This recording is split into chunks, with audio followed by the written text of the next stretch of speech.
Hey, my name is Yarrow Willard. I'm a clinical herbalist, and I'm hanging out with Denis Manzer, who is my favorite folk herbalist from here in Alberta. And we're hanging out with this pretty cool plant. It looks pretty neat. Hey, I love the way the umbel is kind of pulling down and the berries are on it. What is this plant, Denis? What is it? It looks so beautiful. So this is actually one of the most favorite fruits, wild fruits of the people that have lived in Alberta for aeons. This is Highbush cranberry. Oh yeah, you get that cranberry tart. So this is the actual cranberry that we use as medicine. That's also known as cramp bark. Yeah, it's easy to identify because it has a little seed inside that is flat and disc-shaped. Okay, versus round like a lot of berries. Yes, it's a little flat disc-shaped seed. So viburnum or Highbush cranberry, it has many uses, right? These berries have quite the flavor here, Yarrow. They're quite tart, and that tartness is also astringent, which works on the kidneys. And this is a classic bladder medicine, so people make a cranberry juice. You might have heard of that for bladder infections. It's got antibacterial qualities, but also a lot of antioxidants, right? So just like other berries, especially these wild berries, they're full of pigments and full of antioxidants and phenolic kind of compounds that really support your health, both your cardiovascular health, but also your kidney health, your brain health, and so much more.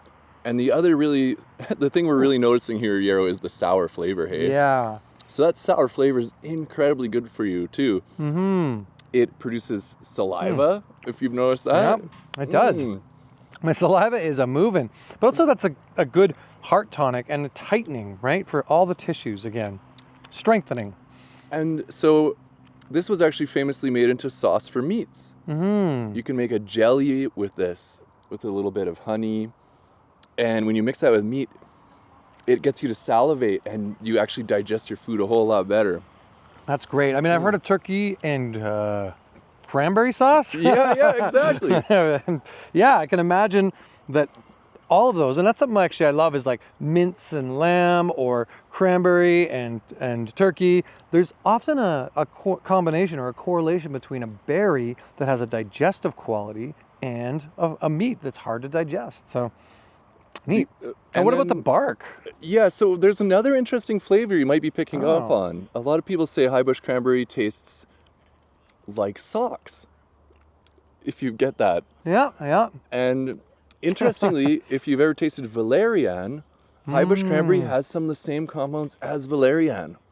So muscle relaxant, very powerful for muscle relaxation. And that's where this plant gets its other name, cramp bark. Yeah. And if only people knew about cramp bark, I'm sure it would be growing in everyone's yards here. Yeah. So antispasmodic, really anti-cramping for the digestive tract, but also for women for the menstrual cycle with cramping, well, also after birth. Any of those times where we'd have cramping in the internal of the body, this would be part. I could even imagine, colon cramping lower down when you're like, I gotta go. Well, just eat some cranberry. You'll be good for another. No. Yeah, so I do see this as one of potentially the most economically viable wild plants that we have growing in Alberta. And it loves it here, obviously. It's doing great. You don't need to water this guy. If a coyote pees on it once a year, it's fine. Because how many people do we know, Yarrow, that are suffering with menstrual cramps? Or digestive cramps, like both. Yeah. I mean, I think of people with irritable bowel. I think of people who have gluten allergies or get like really just icky tummy. But also definitely menstrual cramps is a big way this has been used for a long time.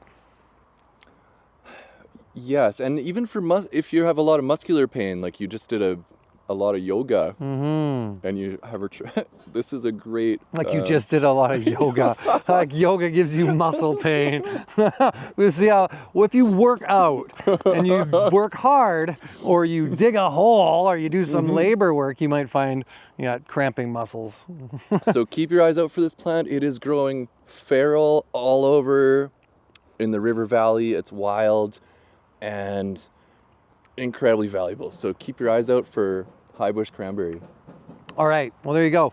Just as a side note, it is the bark that we mostly use for cramping, and the berries that we mostly use is that antioxidant, supporting the kidneys and supporting the cardiovascular system. But both can be used as medicine, and they've got the same compounds. All right, or similar compounds anyway, a little different. Thanks for joining us. Learn about cramp bark, Highbush cranberry. It's a pretty one.